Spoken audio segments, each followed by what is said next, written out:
And I mean, the search engine, I remember when I was in high school, and suddenly one of the young kids who was always working in the IT section, was like 14 years old. He had found this search engine called Google, and we were all like, what the heck, let's just go, we're using Yahoo and stuff like that. And nowadays Googling it became a verb. It's it's everywhere.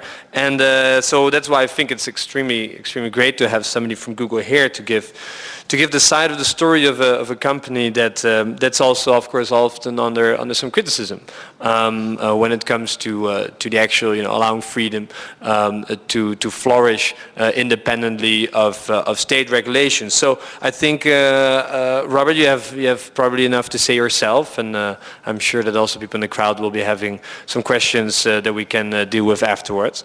So the floor is yours. When I was in high school, we didn't have computers. I just wanted to be very clear about that. Let me first say thank you to the organizers, and particularly to Ariel and her crew who've put this together. They've been extremely efficient, and we are not an easy bunch of people, either the speakers or human rights activists in general, having belonged to both groups now. The job that I do is called Director of Public Policy for Google out of Washington, D.C. I specialize in issues of free expression.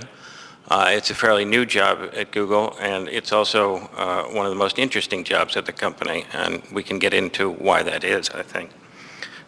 In a past life, for my sins, I think, I was a speechwriter for someone who tended to go on at great length, and so I will try to be brief today, and I ask the interpreters to wave if I'm going too quickly, and for the audience to wave if I'm saying too much and you're getting bored.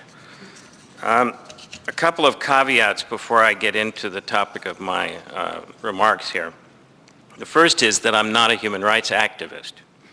I am honored to be in the company of so many people here who have been threatened for their beliefs, who have suffered for their beliefs, who've been imprisoned for their beliefs, and worse. While I did do a few hours in Public Security Bureau offices in rural China many years ago, the closest I get to human rights violations these days is that I'm accused of them fairly regularly by my children. I'm an American. That's something you may have noticed as well. And Americans generally think that we know more than everyone else. It's not really a good thing because, number one, we don't, and number two, it tends to make people stop listening to what we're saying.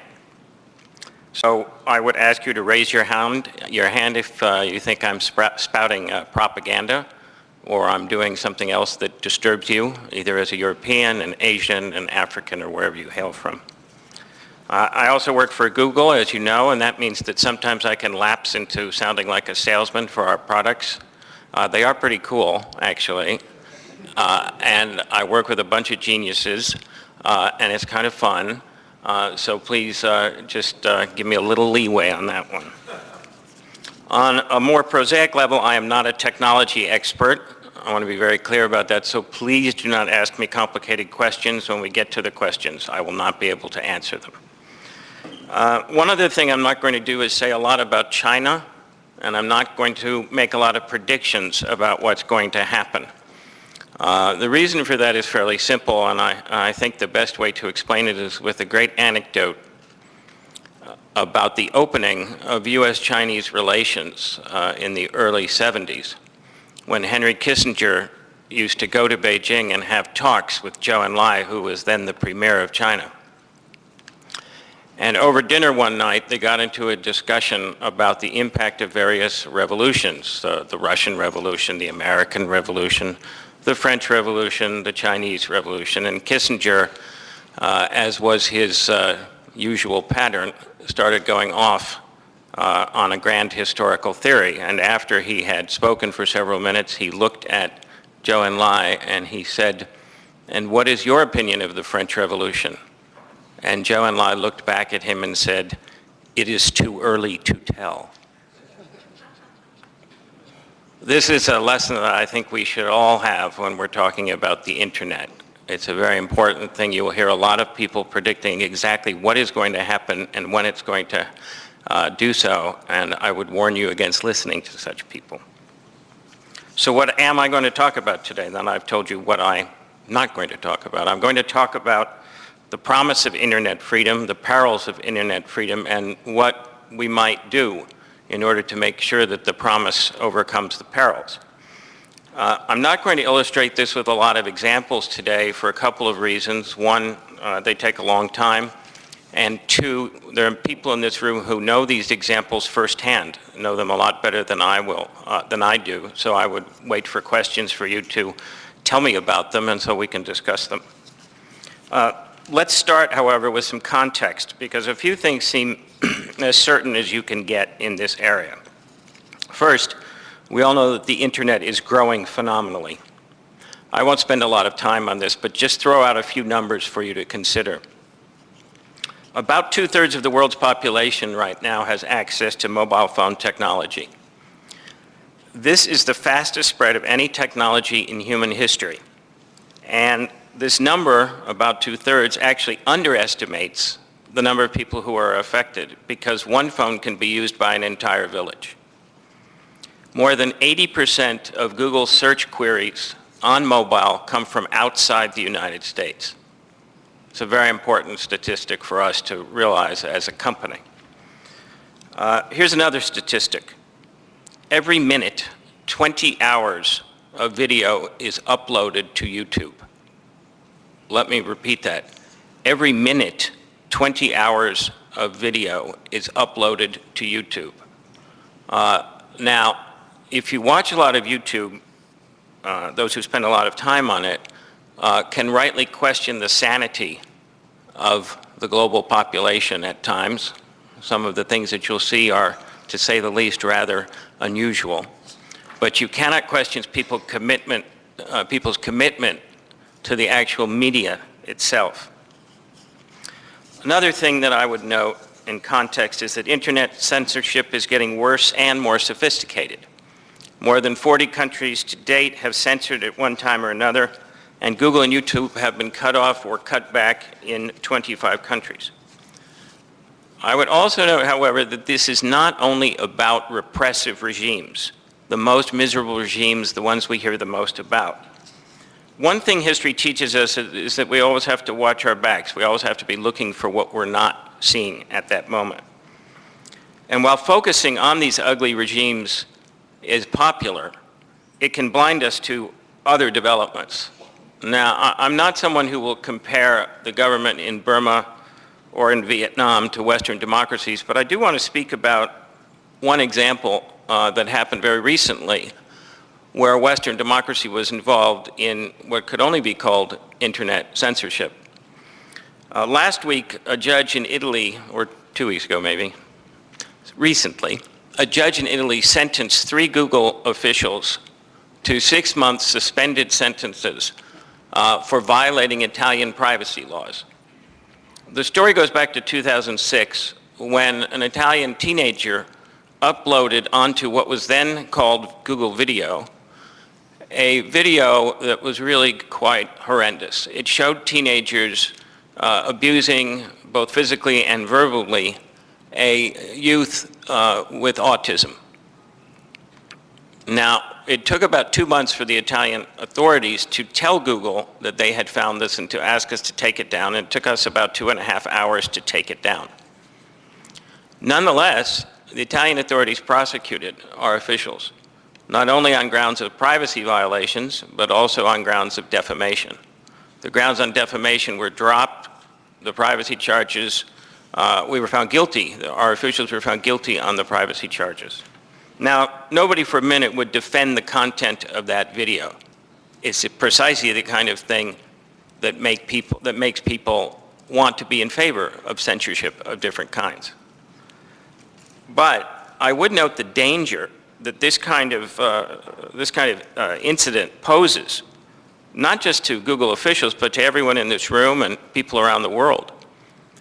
Because if from now on you're responsible for anything that appears on your website, you're criminally responsible for anything that appears on your website, that's certainly going to have a chilling effect on what people are willing to put up And another thing it's going to do is it's going to encourage repressive regimes to say, well, look at those Western democracies and what they do.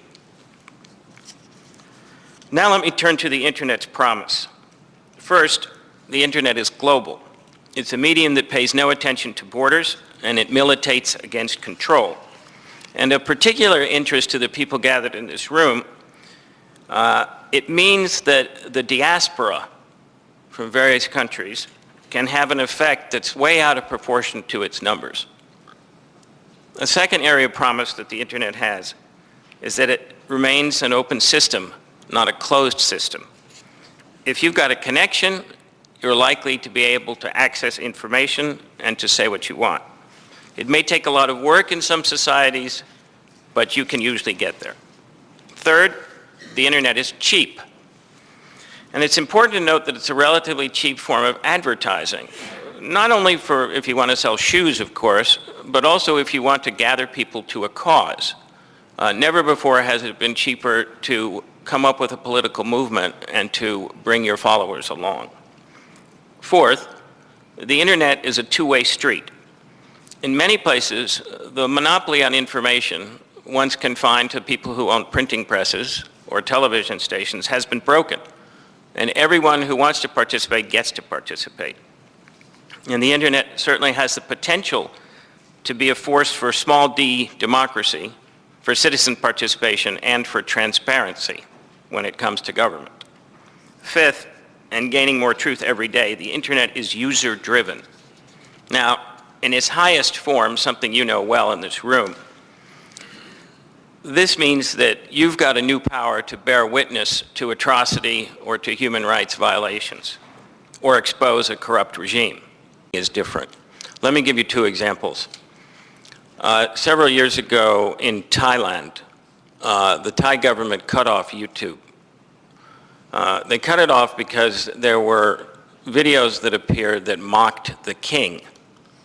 And under what's called the lèse-majesté, and excuse my French pronunciation in this crowd, I really do apologize, law in Thailand, you're not allowed to make fun of the king in any way. And these were truly rude by Asian standards.